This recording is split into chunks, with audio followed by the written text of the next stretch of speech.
convocado además por el doctor Namen, a quien saludamos, y a la doctora Isabel Cristina Zuleta, se establezca la mesa, la posibilidad real de que más allá de la diferencia política podamos consumar un ejercicio real que beneficiaría a 4.5 millones de colombianos que aún en las condiciones económicas de Venezuela desarrollan sus proyectos de vida. Ese pueblo hermano que ha consagrado además durante muchísimos años, desde 1948, cuando recibieron los primeros pobladores colombianos, producto del conflicto de orden violento, el periodo de la violencia colombiana, se consagran y desarrollan proyectos de vida. Entonces la posibilidad real de articular y de mejorar las condiciones entre Colombia y Venezuela con un gran acuerdo que permita mejorar las condiciones gasíferas para Colombia, terminar ese proyecto de Estado como lo fue el Ricaute para conectar en primera instancia la costa caribe colombiana. Agradecerles el tiempo, decirles además que hay un pueblo colombiano del que poco se habla en el territorio colombiano que vive en Venezuela, que ha visto nuevamente la posibilidad de un mejoramiento de sus condiciones de vida a partir de la llegada del gobierno, del cambio de la... Un minuto para que concluya. De la implementación en la mejoría de los servicios consulares, gracias al ejercicio que se ha venido haciendo desde la política de este gobierno, del gobierno del cambio, en Venezuela surge la esperanza para 4.5 millones de colombianos migrados que desarrollan proyectos de vida. Muchísimas gracias. Retomamos la sesión formal. Tiene el uso de la palabra, perdón, senadora, la había solicitado antes la senadora Jenny Rosso, la senadora Jenny Rosso. Posteriormente usted, senador. Muchas gracias, señor presidente. Un saludo muy especial para mis compañeros, para los señores periodistas y asistentes. No debería decirlo, pero en diciembre del año pasado lo advertí cuando hice mi ponencia de exploración y explotación en el país. Advertí que íbamos a tener esta problemática. Entonces, es importante, senador Name, ver cómo a veces no se atienden esas peticiones que nosotros hacemos y hoy se ven las consecuencias. Hoy el Caribe colombiano está siendo afectado. Y yo sí quisiera, ministro, que revisáramos el tema de los pilotos que tenemos, de Platero y de Calet. No podemos ir hacia atrás. Claro que sí queremos la transición energética, pero con responsabilidad, no afectando a los colombianos. Acá lo advertí el 5 de diciembre del año pasado. Y también me gusta, senador Nami, y qué pena que se lo diga, que no le hayan respondido. Porque recuerde que el año pasado acá me peleaban porque yo no hacía una ponencia sin tener la información, porque el Ministerio de Minas y Energía no me respondía. Y me tocó ponerle una tutela que le gané a la ministra, para que me respondiera y poder tener los argumentos acá. Y yo sí quiero decirle hoy al gobierno nacional y a ustedes, agencias, acá esta comisión se respeta. Nosotros estamos acá representando a los colombianos. Si bien a ustedes los eligió una parte del pueblo, nosotros representamos la totalidad de los colombianos. Y no vamos a permitir que nos estén irrespetando, no respondiendo nuestras peticiones y no asistiendo además acá a la comisión. Ya acá estamos en un momento en el cual los colombianos están con pánico. Y acá nosotros tenemos ya que ponernos serios para poderlos hacer respetar a ustedes y respetar a los colombianos. Entonces, yo sí quiero que volvamos a revisar, senadores Name, Didier, Marcos Daniel, senador Guerra, que revisemos cómo mediante algún proyecto volvemos a arrancar con esos pilotos de Calet y Platero, cómo podemos, mediante también un proyecto de ley, reactivar esa explotación que tanto necesita nuestro país. Yo acá les hablaba de cifras, de cuánto nosotros nos podíamos ahorrar si explorábamos y explotábamos en el país y no estaríamos hoy dependiendo de lo que está pasando en Cartagena. Debemos seguir con la exploración y explotación, y esto es un llamado también a todos nuestros amigos colombianos, a que entiendan la necesidad que tenemos hoy, que sí queremos esa transición energética, pero hay que hacerla con responsabilidad, y ya ustedes se están viendo afectados, y no vamos a permitir que, como muchos colombianos, tengan que volver a cocinar otra vez con madera. No lo vamos a permitir. Revisar eso, ministro, revise eso, y yo quiero aprovechar que acá están los de la superintendencia, porque en Bolívar, en Altos del Rosario, tenemos 100 familias que no pudieron pagar el gas durante la pandemia. Ellos son estrato 1 en un municipio que son categoría sexta. A ellos les tenían un tema para poder condonar esa deuda, pero estas 100 personas, y bueno, y reducir a algunos, pero esta deuda no aplicó para estas 100 familias, que además les ha tocado muy difícil porque no hay oficina de Surtigas en Altos del Rosario y les toca ir hasta Cartagena, que eso es 6 horas en un viaje que les toca por los lagos, y pues es un tema como complejo y no han podido solucionarlo. Me gustaría dejarle acá formalmente esa petición para revisar a estas 100 familias de Altos del Rosario. Y vuelvo y digo, reconsideren el tema de los pilotos en Puerto Wilches. Muchas gracias. Senadora Catalina Pérez tiene el uso de la palabra.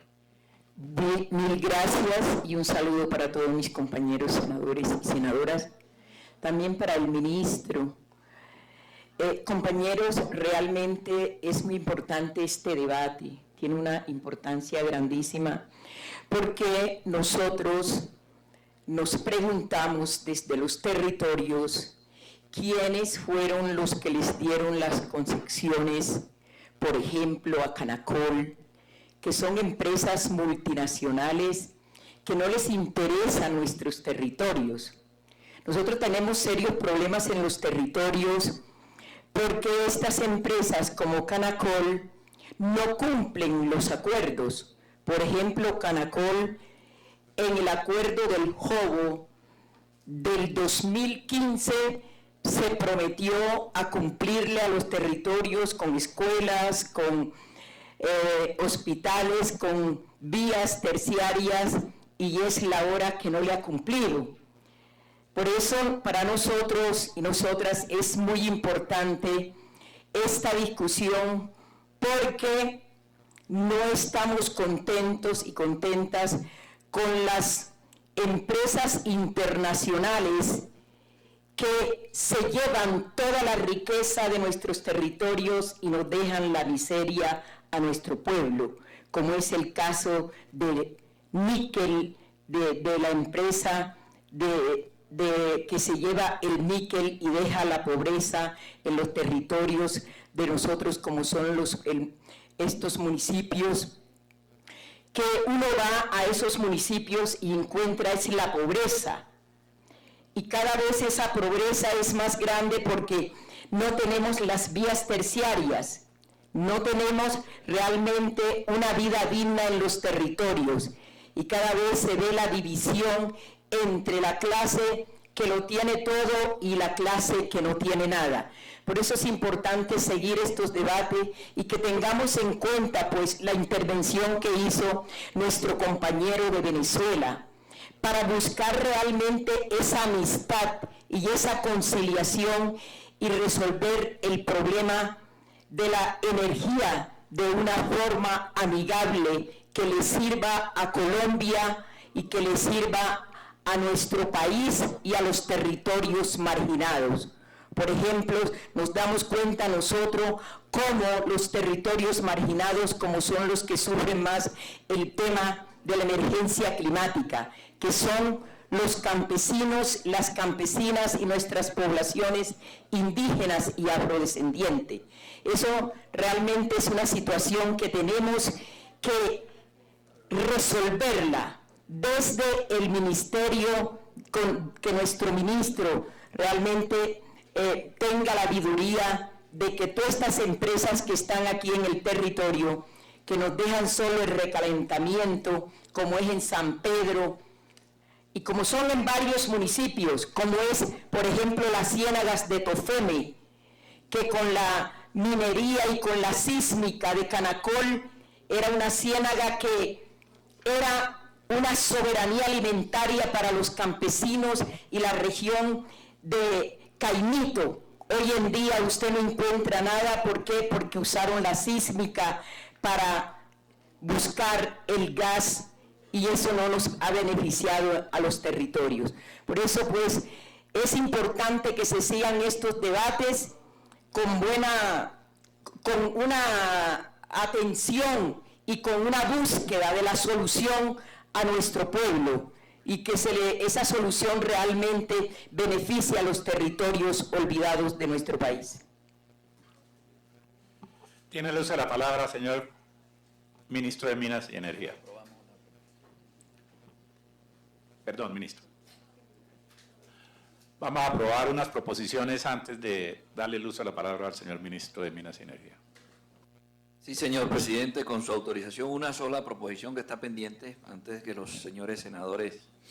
Proposición de conformidad con las funciones propias de control político de la Comisión Quinta, en especial las incluidas en los artículos 137 de la Constitución Política, 236 y 236 de la Ley Quinta, cítese a debate de control político al presidente de Ecopetrol, doctor Ricardo Roa Barragán, al presidente de la Junta Directiva de Ecopetrol, doctor Saúl Catán Cohen, y al ministro de Minas y Energía, doctor Omar Andrés Camacho Morales, para que expliquen la estrategia y desafíos de la transición energética de Ecopetrol en el contexto de la sostenibilidad ambiental, la diversificación de fuentes de ingresos y el impacto de la sostenibilidad financiera del país, y respondan el cuestionario adjunto.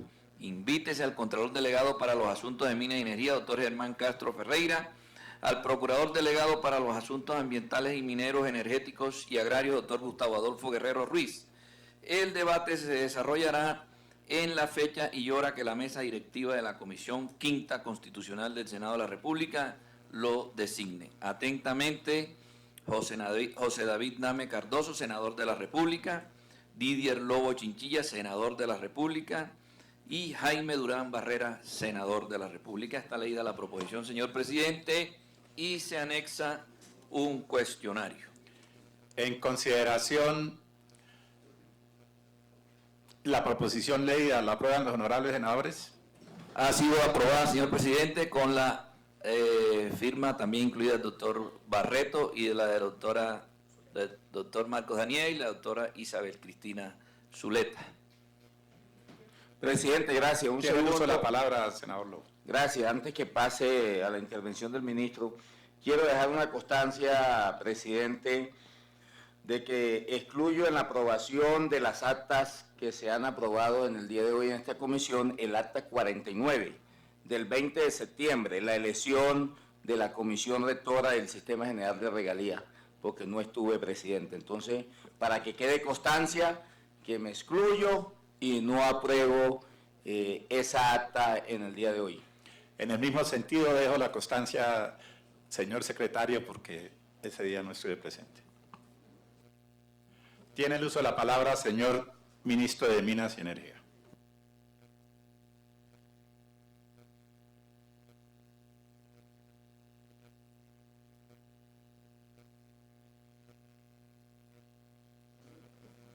Ya. Buenas tardes. Muchísimas gracias por la convocatoria a este debate. Yo la verdad me siento muy complacido porque los argumentos, la información técnica aquí presentada y el debate que suscita esta convocatoria es muy importante para el país y es muy importante también para poder expresar desde este gobierno la política y lo que estamos pensando y lo que estamos viendo efectivamente alrededor de estas discusiones y de estas situaciones. Por eso, antes de arrancar, yo quiero expresar brevemente dos líneas de fondo que se circunscriben en esta discusión. Una, ya la ha mencionado el senador Inti Asprilla, es que esta discusión nos lleva a una reflexión sobre la soberanía del país. Todo lo que estamos enfrentando en este y otros temas tiene que ver con la pérdida de la soberanía del país y la pérdida de herramientas que tenía el Estado para poder participar en los mercados y también para poder actuar frente a las irregularidades. Porque resulta que restringimos el papel del Estado a un Estado regulador. Y entonces lo único que podemos hacer es emitir resoluciones de la CREC. Y no podemos participar y no tenemos mecanismos ni tenemos dientes para poder hacer lo que tendríamos que hacer. Y realmente desarrollar la soberanía es parte del ejercicio de lo que corresponde en un nuevo modelo minero energético. Algunos ya han saltado a decir que yo soy estatizador, y lo han dicho en entrevistas y en otros escenarios, pero este gobierno sí cree que la gente tiene que participar, y este gobierno sí cree que el Estado tiene que participar para que estas distorsiones no se presenten. En todos los campos, en hidrocarburos, en energía y en nuevos energéticos. Si no corregimos esta situación, hacia el futuro vamos a tener también dificultades para el ejercicio de poder, de garantía de derechos en el marco de las discusiones que ya se avecinan, como la minería en la transición, como los nuevos energéticos que vamos a necesitar para posicionar al país en el marco de la transición energética que ya se está dando en el mundo. Y creo que ahí cada vez más tenemos coincidencias con la Comisión. He escuchado en todas las intervenciones hablar de seguridad, de soberanía, y creo que eso augura éxito en la discusión que vamos a tener de la reforma a la Ley de Servicios Públicos y otras que vamos a presentar en esta comisión. El segundo elemento transversal es el de la transición energética justa. Precisamente todo lo que aquí se ha señalado tiene que ver con la transición energética. Y eso derriba de fondo los argumentos de quienes han señalado que la transición es solo por emisiones. Todo lo que aquí se ha expresado aclara la necesidad de por qué la transición energética tiene que ver con otros asuntos. Tiene que ver con asuntos como la recuperación de la seguridad y la soberanía energética, tiene que ver con la gestión de los mercados, tiene que ver con el uso de los energéticos que tenemos y tiene que ver con la disposición y el desarrollo de los nuevos energéticos. Entonces, durante algún tiempo se intentó circunscribir o se ha intentado circunscribir la transición energética a un problema de gases de efecto invernadero. Sí, tiene que ver, pero no necesariamente ni únicamente la transición tiene que ver con eso. Y precisamente hoy lo que vamos a discutir expresa, y todos los argumentos y las presentaciones a profundidad que se han hecho hoy muestran que tenemos muchas cosas que resolver en el marco de lo que es la transición energética. En la presentación tengo un contexto general, ya muchos de las cifras las han presentado ustedes. Yo no me voy a detener en algunas de ellas, pero sí quiero aprovechar la oportunidad para hacer algo de pedagogía, especialmente para la gente que sigue la transmisión, para los medios de comunicación. Aquí hay una dificultad técnica en la manera en la que se han presentado los debates. Cuando hablamos de reservas, y aquí con algunas de las apreciaciones que se han señalado, hay que aclarar varios asuntos. Primero, las reservas probadas del país, la autoridad que expresa el informe de reservas probadas del país es la ANH. Entonces, la ANH, que es la autoridad, tiene el informe de regalías, de reservas, que se publica anualmente y que tiene unos estándares internacionales. Entonces, bajo esos estándares, las estadísticas, las cifras y los informes están allí. No hay ni posibilidad, ni intención, ni cabida a manipulaciones. De hecho, eso fue parte de un debate que le armaron a la exministra anterior por la explicación de todo lo que contenía este informe, que pasa por una validación de expertos y de empresas internacionales. Ahora, segundo, frente a los informes de reservas. Aquí están expresados, los informes de reservas se expresan en años, pero este informe es un indicador de la industria, es una relación entre las reservas y la capacidad de producción. Sus unidades son años, pero no quiere decir que sea un indicador de abastecimiento. Y de manera indiscriminada en este debate se habla como si tuviéramos gas hasta 7.2 años. Eso no es así. 7.2 años es la unidad con la cual se mide el indicador de la industria, pero para la muestra un botón. Si volviéramos, por ejemplo, al informe de reservas de petróleo, en 2015 teníamos reservas para 5.5 años. Ya han pasado casi 10 años y ahora está en 6.2 años. Es un indicador de la industria. Que esté expresado en años no quiere decir que sea un indicador del abastecimiento del país. Yo creo que es muy importante que el país lo sepa y que para los elementos en el desarrollo de las discusiones lo tengamos muy claro. Pero además de eso, hay que señalar que en comparación con otros países de la región, nosotros hoy tenemos en gas 7.2 años, mientras Brasil está en 3 años, México 6 años, Ecuador 6.6 años, Perú 8.4, Bolivia 13.3 años. Ese es un indicador que en la industria se llama como un indicador de salud de la empresa, de las capacidades que tiene para la producción y las capacidades que tiene también para la comercialización, de en este caso el que nos ocupa en el debate de hoy, el gas. Y esos elementos son importantes para que cuando nos adentremos en la discusión tengamos claridad de los argumentos que estamos utilizando. Siguiente. Entonces, para tener un contexto del gas en el país, hay que señalar que también hay una distancia entre la producción de gas en el país y su comercialización. Esto obedece a varias características.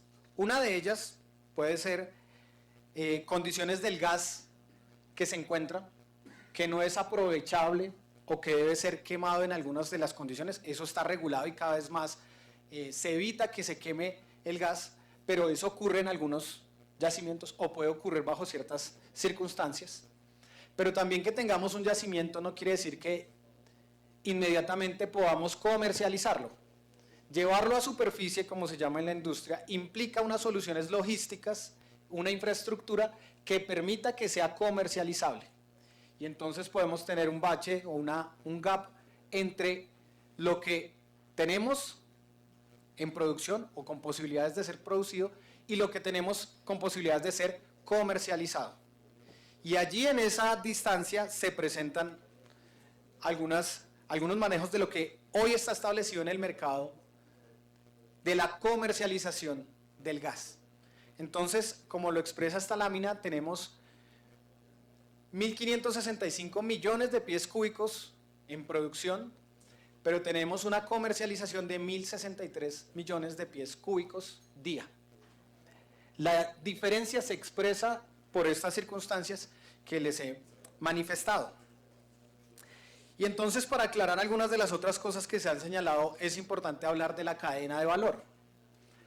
Una cosa es la producción, comercialización de los hidrocarburos. Otro es el negocio de la distribución o el transporte de hidrocarburos, y tenemos toda la red de transporte, específicamente en este caso la red de transporte de gas. Y tenemos otro segmento del negocio que se encarga de la comercialización y ya hace parte de lo que podemos llamar servicios públicos, cuando llega especialmente a los hogares de nuestras familias, ciudadanos, ciudadanas. En cada uno de los eslabones de esa cadena hay herramientas, creo yo, cada vez menores, porque precisamente planteaba esa discusión sobre la soberanía y las posibilidades que tienen los gobiernos y el Estado de ejercer control efectivamente.